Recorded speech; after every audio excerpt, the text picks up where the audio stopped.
Before delving into the particulars, one point must be absolutely clear.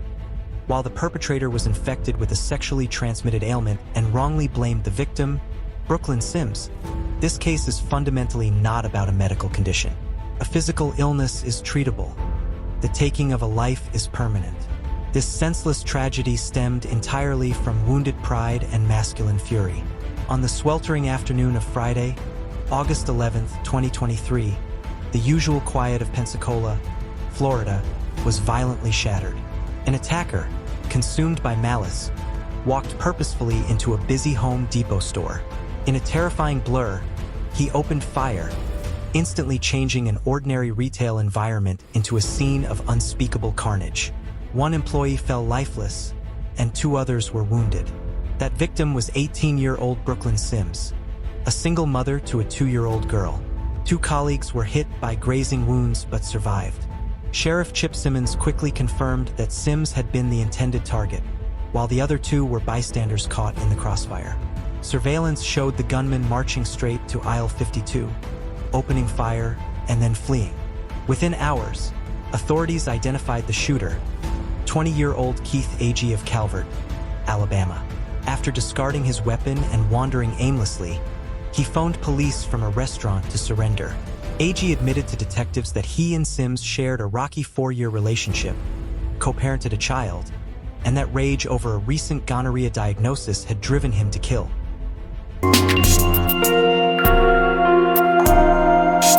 As investigators dug deeper, the case turned even darker.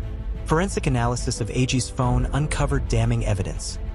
A stream of text messages exchanged with his mother, Sheila Agee, beginning just minutes after he received his STD results and continuing until shortly before the shooting. Keith told her of his plan to kill Sims. Instead of stopping him, Sheila encouraged the murder, coaching her son on timing and logistics. She even promised to notify him when she and Sims, co-workers at the same store, were close to Home Depot. At one point, she urged him not to shoot Sims while she was still in the car, asking him not to damage her vehicle or risk her own safety. She also reminded him to delete their messages. Her final contribution was sending Keith the exact address of the Home Depot. Less than an hour later, Brooklyn Sims was dead. 3 days later, Sheriff Chip Simmons labeled Sheila's actions incomprehensible. She was arrested in Alabama, extradited to Florida, and charged as a principal to first-degree premeditated murder, meaning she intentionally aided the crime. At her first appearance, her request for bond was denied, despite her lawyer's attempt to argue that the texts were taken out of context. Her trial was set separately from her son's. The revelation that a mother not only knew of her son's intent but actively facilitated it stunned the community. Prosecutors argued that Sheila's role was not minor or passive. She was effectively a co-conspirator, aware that a young woman's life was about to be ended and choosing to help rather than intervene. The case highlighted how digital evidence, especially text messages, can transform a murder investigation by laying bare the conversations and motives that precede a crime. Investigators remarked that without the phone data, Sheila might have been treated merely as a grieving relative, never facing the full weight of the law. Prosecutors stressed that Sheila Agee had many chances to stop her son but chose instead to help, making her just as accountable. Charged as a principal, she faced the same penalties as Keith, including life in prison. Her defense hinted she misunderstood or feared him, but prosecutors argued the texts spoke for themselves. She was no bystander. For Brooklyn Sims' family, the news brought both relief and sorrow. Relief that justice might reach beyond the shooter, and grief at the betrayal that allowed the crime to happen.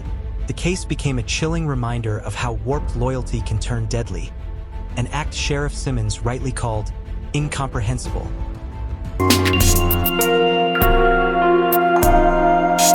Keith Agee's trial began in December 2023.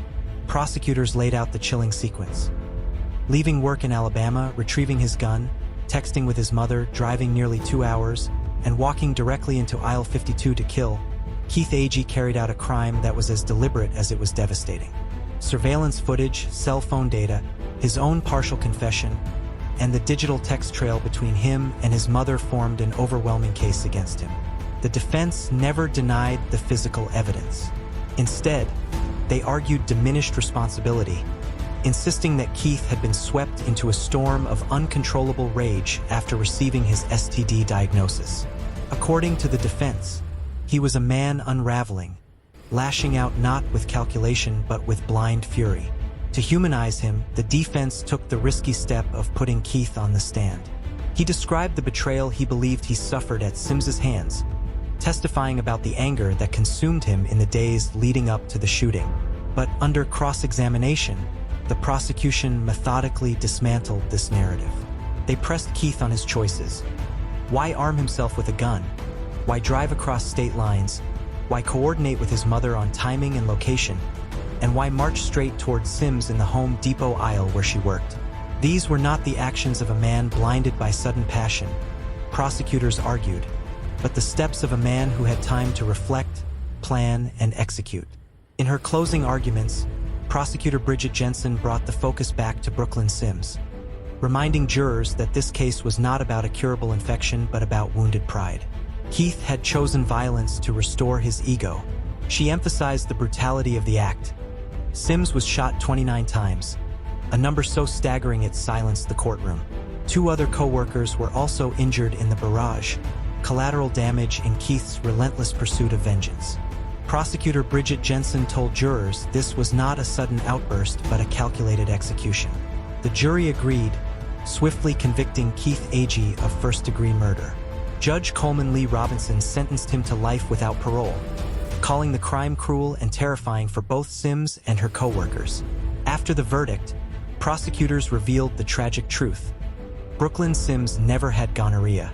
The allegation that fueled Keith's rage was false, making her death even more senseless. For her family, it was both vindication and heartbreak, proving her innocence but showing she died for nothing.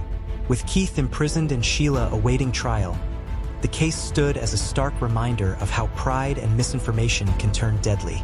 Brooklyn was remembered not as a victim of rumor, but as a beloved daughter, sister, and friend whose life ended far too soon.